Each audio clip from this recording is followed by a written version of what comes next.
नमस्कार। आप सभी का स्वागत है कंप्यूटर बेस्ड टेस्ट चैनल पर। अगर आप तैयारी करना चाहते हैं, प्रश्नों का अभ्यास करना चाहते हैं तो आप हमसे जुड़ सकते हैं। जीके जीएस के अंतर्गत आज आपको 50 क्वेश्चन मिलेंगे इन्वायरमेंट के। अगर आप पूरी तैयारी कर चुके हैं तो आपके अभ्यास के लिए बहुत अच्छा हो सकता है माध्यम, जहां आपको प्रश्न और उत्तर मिलने वाले हैं। तो चलिए, पहला क्वेश्चन आपके सामने है। कार्बन लीकेज की अवधारणा किससे संबंधित है? क्योटो प्रोटोकॉल के तहत, विकसित देशों द्वारा उत्सर्जन दायित्वों को पूरा करने के लिए, कार्बन सघन उद्योगों का उन देशों में पलायन जहां उत्सर्जन पर प्रतिबंध नहीं है, जंगलों में आग लगने से कार्बन का वायुमंडल में मुक्त होना, और डी है कार्बन कैप्चर और भंडारण तकनीक की विफलता। तो इसका सही उत्तर है आपका बी, कार्बन सघन उद्योगों का उन देशों में पलायन जहां उत्सर्जन पर प्रतिबंध नहीं है। अगला प्रश्न, रियो 20 सम्मेलन का मुख्य विषय क्या था? थीम क्या है? सतत विकास के लिए एजेंडा 2021 या 21 कह लीजिए, समावेशी विकास और गरीबी उन्मूलन, हरित अर्थव्यवस्था की रूपरेखा, महासागरों और तटीय क्षेत्रों का संरक्षण।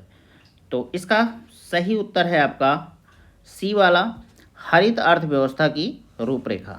अगला प्रश्न, COP 27 शिखर सम्मेलन शर्म अल शेख का सबसे महत्वपूर्ण परिणाम क्या था? 100 बिलियन की जलवायु वित्त लक्ष्य की प्राप्ति, लॉस एंड डैमेज फंड की स्थापना, वैश्विक मीथेन प्रतिज्ञा पर सहमत, पेरिस समझौते के लक्ष्य को प्राप्त करने के लिए कठोर समय सीमा निर्धारित करना। तो इसका सही आंसर है आपका B, loss and damage fund की स्थापना। अगला प्रश्न, मिनीमाता कन्वेंशन का प्राथमिक लक्ष्य क्या है? लगातार जैविक प्रदूषकों का उन्मूलन, पारा के उत्सर्जन और उपयोग को नियंत्रित करना, ट्रांस बाउंड्री जल प्रदूषण को रोकना, खतरनाक रसायनों को व्यापार को विनियमित करना। तो इसका सही उत्तर है आपका बी, पारा के उत्सर्जन और उपयोग को नियंत्रित करना। अगला प्रश्न है, भारत की स्वैच्छिक राष्ट्रीय समीक्षा रिपोर्ट का संबंध किससे है? राष्ट्रीय कार्य योजना के कार्यान्वयन से, सतत विकास लक्ष्यों के कार्यान्वयन से, राष्ट्रीय जैव विविधता प्राधिकरण के प्रदर्शन से, या फिर कार्बन उत्सर्जन में कमी के लक्ष्यों से। तो इसका भी सही आंसर है आपका बी, सतत विकास लक्ष्यों के कार्यान्वयन से। ठीक है। अगला प्रश्न है, पारिस्थितिकी तंत्र में ऊर्जा का पिरामिड हमेशा सीधा होता है क्योंकि उत्पादों की संख्या हमेशा उपभोक्ताओं से अधिक होती है, ऊर्जा का प्रवाह हमेशा नीचे से ऊपर की ओर होता है, प्रत्येक पोषण स्तर पर 90% ऊर्जा का ह्रास होता है, या फिर उपरोक्त सभी। तो इसका सही आंसर है आपका सी, प्रत्येक पोषण स्तर पर 90% ऊर्जा का ह्रास होता है। अगला प्रश्न है, किस क्षेत्र को पृथ्वी का फेफड़ा कहा जाता है? साइबेरियाई टुंड्रा वन, उष्णकटिबंधीय घास के मैदान, अमेजन वर्षा वन, या बोरियल वन टाइगा। तो इसका सही आंसर है आपका सी, अमेजन वर्षा वन। अगला प्रश्न, कीस्टोन प्रजाति की अवधारणा का क्या महत्व है? वे सबसे अधिक संख्या में पाए जाने वाली प्रजातियां हैं, वे प्रजातियां जिनका पारिस्थितिकी तंत्र पर उनके अनुपात से अधिक प्रभाव होता है, वे प्रजातियां हैं जो केवल एक विशेष क्षेत्र में पाई जाती हैं, या फिर वे प्रजातियां जो किसी भी निवास स्थान में जीवित रह सकती हैं। तो बताइए इसका सही आंसर क्या होगा? इसका सही आंसर है आपका बी, वे प्रजातियां हैं जिनका पारिस्थितिकी तंत्र पर उनके अनुपात से अधिक प्रभाव होता है। अगला प्रश्न, इकोटोन क्या है? एक ही प्रजाति के विभिन्न जीवों के बीच का क्षेत्र, वह क्षेत्र जहां दो भिन्न पारिस्थितिकी तंत्र मिलते हैं, एक विशिष्ट भौगोलिक क्षेत्र जहां एक प्रजाति रहती है, या किसी भी परिस्थितिकी तंत्र की कार्यात्मक भूमिका। तो इसका सही उत्तर है आपका बी ऑप्शन है, वह क्षेत्र जहां दो भिन्न परिस्थितिकी तंत्र मिलते हैं। ठीक है, अगला प्रश्न, जैव विविधता का अल्फा, बीटा और गामा वर्गीकरण किसने किया था? नॉर्मन मायर्स, एजी टेंसले, आर.एच. व्हिटेकर या फिर ई.ओ. विल्सन। तो इसका सही आंसर है आपका सी, आर.एच. व्हिटेकर। अगला प्रश्न, निम्नलिखित में से कौन सा इन सीटू संरक्षण का उदाहरण नहीं है? राष्ट्रीय उद्यान, जैव मंडल आरक्षित क्षेत्र, पवित्र उपवन या फिर बॉटनिकल गार्डन। तो इसका यही डी वाला ऑप्शन सही होगा, बॉटनिकल गार्डन है जो इन सीटू संरक्षण का उदाहरण नहीं है। अगला प्रश्न, भारत में national action plan on climate change के तहत कितने मिशन शामिल हैं? 6, 8, 10 या फिर 12। तो इसका सही आंसर है आपका बी, 8। अगला प्रश्न, पैन जो एक द्वितीयक वायु प्रदूषक है का पूर्ण रूप क्या है? Poly aromatic nucleus, proxy acetyl nitrate, primary aerial nitrogen, pollutant air nitrogen. तो इसका सही आंसर है आपका बी, प्रॉक्सी एसिटाइल नाइट्रेट। ठीक है, अगला क्वेश्चन, जलीय पारिस्थितिकी तंत्र में पोषण समृद्धि का क्या प्रभाव होता है? शैवाल की अत्यधिक वृद्धि और जल में ऑक्सीजन की कमी, जल में घुलित ऑक्सीजन के स्तर में वृद्धि, हानिकारक सूक्ष्मजीवों का ह्रास, पानी के तापमान में कमी। तो इसका ए वाला ऑप्शन सही है, शैवाल की अत्यधिक वृद्धि और जल में ऑक्सीजन की कमी हो जाती है। अगला प्रश्न, ओजोन छिद्र की खोज कहाँ हुई थी? आर्कटिक के ऊपर, भूमध्य रेखा के ऊपर, अंटार्कटिका के ऊपर या फिर हिमालय के ऊपर? बताइए कहाँ हुई थी?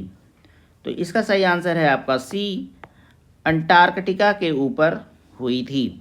अगला प्रश्न, भारत में सीवेज ट्रीटमेंट के लिए एक प्रमुख रूप से किस प्रकार की तकनीक का उपयोग किया जाता है?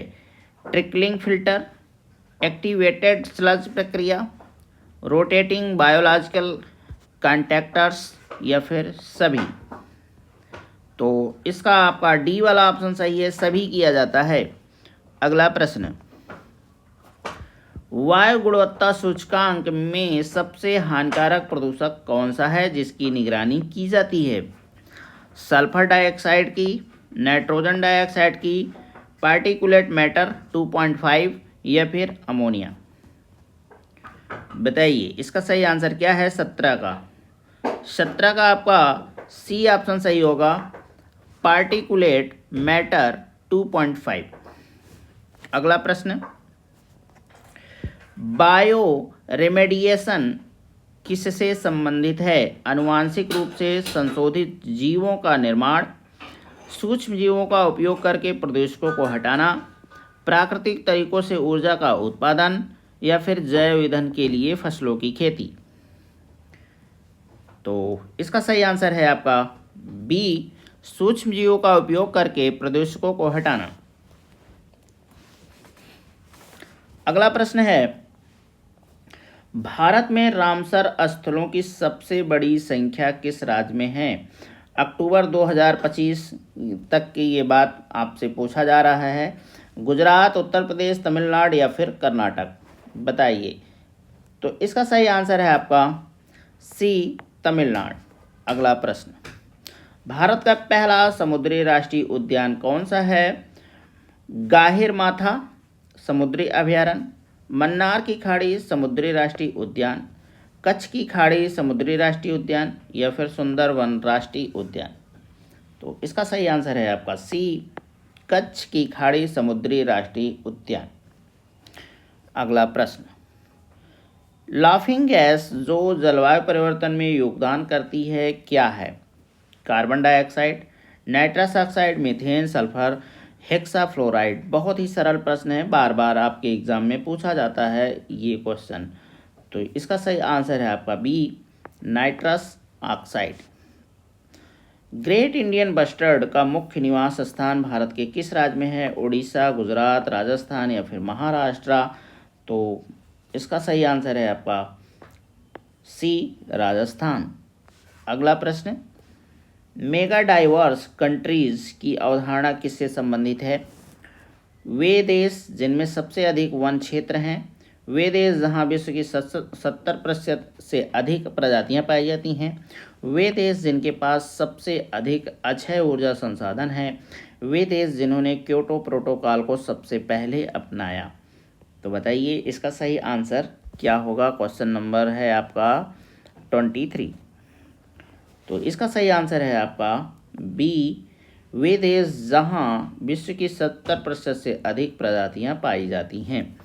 अगला प्रश्न, साइट्स कन्वेंशन किससे संबंधित है? लुप्तप्राय प्रजातियों के अंतर्गत व्यापार पर नियंत्रण, प्रवासी पक्षियों का संरक्षण, मरुस्थलीकरण का मुकाबला, आर्द्रभूमि का संरक्षण। तो इसका सही आंसर है आपका ए, लुप्तप्राय प्रजातियों के अंतर्राष्ट्रीय व्यापार पर नियंत्रण। अगला प्रश्न, ग्रीन जीडीपी का मुख्य उद्देश्य क्या है? सकल घरेलू उत्पाद में पर्यावरण क्षरण की लागत को शामिल करना, हरित ऊर्जा उत्पादन को बढ़ावा देना, पर्यावरण परियोजनाओं के लिए ऋण देना या फिर सतत कृषि को प्रोत्साहित करना। तो इसका सही आंसर है आपका ए, सकल घरेलू उत्पाद में पर्यावरण क्षरण की लागत को शामिल करना। अगला प्रश्न, सौर ऊर्जा उत्पादन के लिए भारत में कौन सी योजना सबसे महत्वपूर्ण है? उज्ज्वला योजना, राष्ट्रीय सौर मिशन, उजाला योजना या फिर सौभाग्य योजना। तो यही आपका बी वाला ऑप्शन सही है, राष्ट्रीय सौर मिशन। अगला प्रश्न, पर्यावरण निष्पादन सूचकांक कौन जारी करता है? UNEP, UNDP, येल और कोलंबिया विश्वविद्यालय या फिर वर्ल्ड इकोनॉमिक फोरम। तो इसका सही आंसर है आपका सी, येल और कोलंबिया विश्वविद्यालय। अगला प्रश्न, आपको इसमें काफ़ी कठिन प्रश्न देखने को मिल रहे होंगे, लेकिन आप किसी भी एग्ज़ाम की तैयारी कर रहे हैं ये इम्पोर्टेंट है, चाहे आप PCS की तैयारी कर रहे हों, चाहे SSC की तैयारी कर रहे हों, या फिर कोई टीचिंग की एग्ज़ाम देने वाले हों, या फिर क्लर्कियल एग्ज़ाम देने वाले हों। सभी एग्ज़ाम में जो है एनवायरनमेंट का पोर्शन होता ही है, ठीक है, और GK GS का पोर्शन होता ही है, ठीक है। अगर आप हमसे जुड़ना चाहते हैं, सिर्फ प्रैक्टिस करना चाहते हैं, तो आप हमसे जुड़ सकते हैं।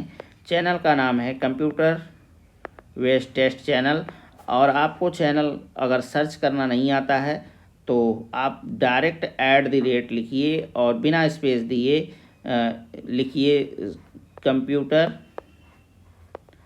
Based test. आपको स्पेस नहीं देना है, आप सर्च करेंगे तुरंत आपको चैनल मिल जाएगा। तो चलिए अगला क्वेश्चन देखते हैं। ज़ीरो बजट नेचुरल फार्मिंग को बढ़ावा देने वाले प्रमुख व्यक्ति कौन हैं? Doctor MS Swaminathan, Subhash Palekar, Kurien, PC Mahalanobis. तो इसका सही आंसर है आपका बी, सुभाष पालेकर। अगला प्रश्न, जैव ईंधन नीति के तहत भारत में इथेनॉल मिश्रण का लक्ष्य क्या है? 2025 तक की बात हो रही है। 10%, 15%, 20% या फिर 5%। तो इसका सही उत्तर होगा आपका सी, 20%। इसे E20 भी कहा जाता है, ठीक है। अगला प्रश्न, भारत में सबसे अधिक जल विद्युत क्षमता किस क्षेत्र में है? पश्चिमी घाट, मध्य भारत, उत्तर पूर्वी क्षेत्र और हिमालय, प्रायद्वीपीय नदियाँ। तो इसका सही आंसर होगा आपका सी, उत्तर पूर्वी क्षेत्र और हिमालय। अगला प्रश्न, हाल ही में ग्लोबल बायोफ्यूल्स अलायंस किस देश की पहल है? ब्राज़ील, संयुक्त राज्य अमेरिका, भारत या फिर जर्मनी? तो इसका सही उत्तर है आपका भारत ही है। ग्लोबल बायोफ्यूल्स अलायंस की पहल किया था। अगला प्रश्न है, भारत में मिशन लाइफ की अवधारणा किस सम्मेलन में प्रस्तुत की गई थी? COP21 पेरिस में, COP26 ग्लासगो, COP27 शर्म अल शेख या फिर G20 शिखर सम्मेलन? तो इसका उत्तर क्या होगा? इसका सही उत्तर है आपका बी, COP26। बहुत इंपॉर्टेंट क्वेश्चन है, सारे आपके एग्जाम में पूछे जा सकते हैं। किस देश ने पहला फ्लोटिंग न्यूक्लियर पावर प्लांट विकसित किया था? जापान, चीन, रूस या फिर संयुक्त राज्य अमेरिका? तो इसका सही उत्तर है आपका सी, रूस ने किया था। जलवायु परिवर्तन प्रदर्शन सूचकांक 2024 में पहले 3 स्थान क्यों खाली रखे गए थे? थोड़ा पुराना प्रश्न है लेकिन इम्पोर्टेंट है। किसी भी देश ने पर्याप्त प्रयास नहीं किए, सूचकांक में डेटा की कमी थी, कोविड-19 महामारी के कारण प्रदर्शन प्रभावित हुआ या फिर डी वाला ऑप्शन है आपका, यह नीतिगत कारणों से एक नई कार्यप्रणाली थी। तो इसका सही उत्तर है आपका ए, किसी भी देश ने पर्याप्त प्रयास नहीं किए। अगला प्रश्न, भारत का पहला राष्ट्रीय डॉल्फिन अनुसंधान केंद्र कहाँ स्थापित किया गया? बहुत इंपॉर्टेंट प्रश्न है। हरिद्वार, पटना, कोलकाता या फिर प्रयागराज? तो इसका सही उत्तर है आपका बी, पटना। अगला प्रश्न, अमृत धरोहर योजना का उद्देश्य क्या है? भारत में राष्ट्रीय उद्यानों का संरक्षण, भारत की आर्द्रभूमियों का संरक्षण, हिमालयी ग्लेशियरों का संरक्षण, ऐतिहासिक स्मारकों का जीर्णोद्धार? तो इसका सही उत्तर होगा आपका बी, भारत की आर्द्रभूमियों का संरक्षण। अगला प्रश्न, किसी भी पारिस्थितिकी तंत्र में सकल प्राथमिक उत्पादकता क्या है? ग्रास प्राइमरी प्रोडक्टिविटी, GPP इसे शॉर्ट में बोलते हैं। श्वसन में उपयोग की जाने वाली ऊर्जा, प्रकाश संश्लेषण के दौरान कुल कार्बन स्थिरीकरण, शुद्ध उत्पादन के लिए उपलब्ध ऊर्जा या फिर उपभोक्ता द्वारा उपभोग की गई ऊर्जा? तो आपका सही उत्तर क्या होगा? आपका सही उत्तर होना चाहिए बी, प्रकाश संश्लेषण के दौरान कुल कार्बन स्थिरीकरण। अगला प्रश्न है, बायोलॉजिकल ऑक्सीजन डिमांड और केमिकल ऑक्सीजन डिमांड के बीच मुख्य अंतर क्या है? बहुत लंबा ऑप्शन है तो मैं आपको डायरेक्ट आंसर पर ले चलूँगा।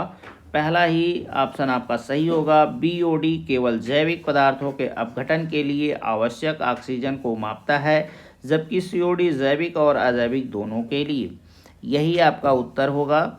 ठीक है, अगला प्रश्न देखेंगे, माइक्रोबीड्स पर्यावरण के लिए हानिकारक क्यों है?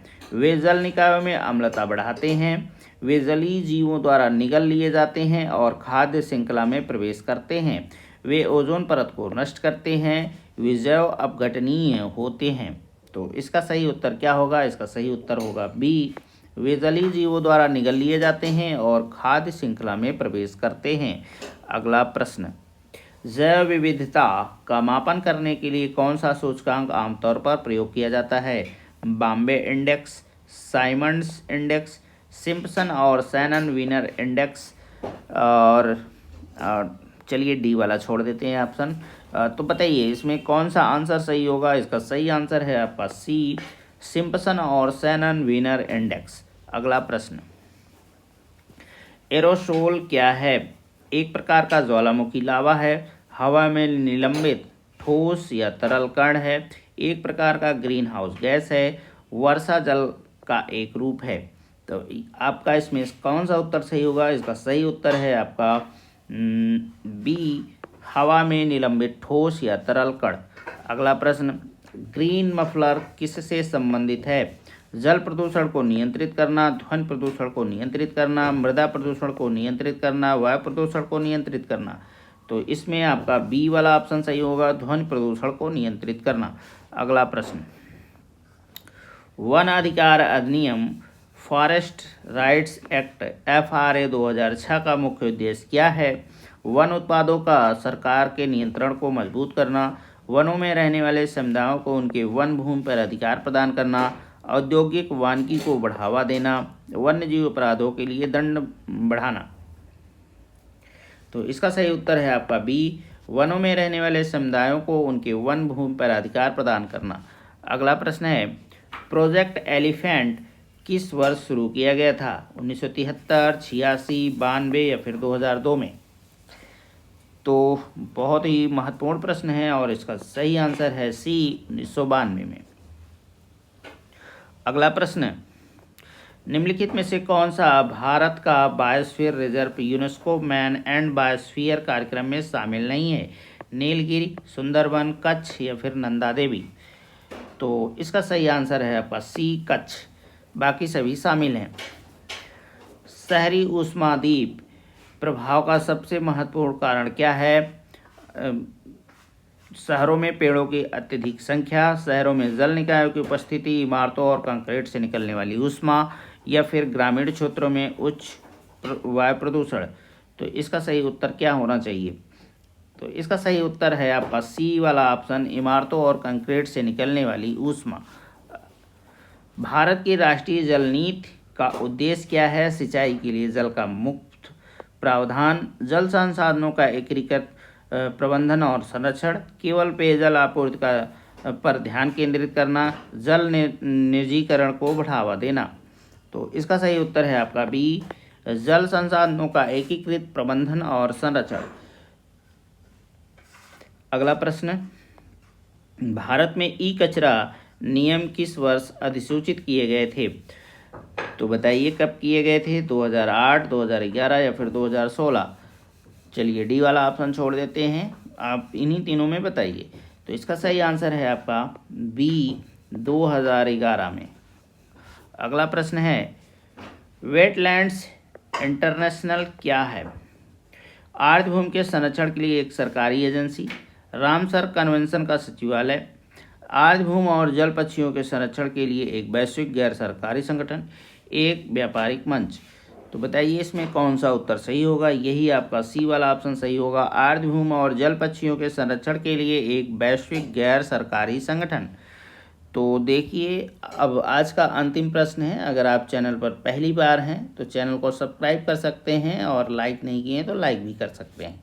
तो चलिए आज का अंतिम प्रश्न है, परमानेंट ऑर्गेनिक पैल्यूटेट के संबंध में निम्नलिखित में से कौन सा कथन सही है? वे आसानी से अपघटित हो जाते हैं, वे खाद्य श्रृंखला में जैवार्धक हैं, या फिर उनका निर्माण केवल प्राकृतिक प्रक्रियाओं द्वारा होता है, या फिर मनुष्यों के लिए हानि रहित होते हैं? तो इसका आपका प्रश्न का बी वाला ऑप्शन सही है, वे खाद्य श्रृंखला में जैवार्धक होते हैं। तो आपको ये टेस्ट सीरीज कैसी लगी आज की, आप ज़रूर बताएं कमेंट के माध्यम से, और इन 50 प्रश्नों में आपने कितना सही किया।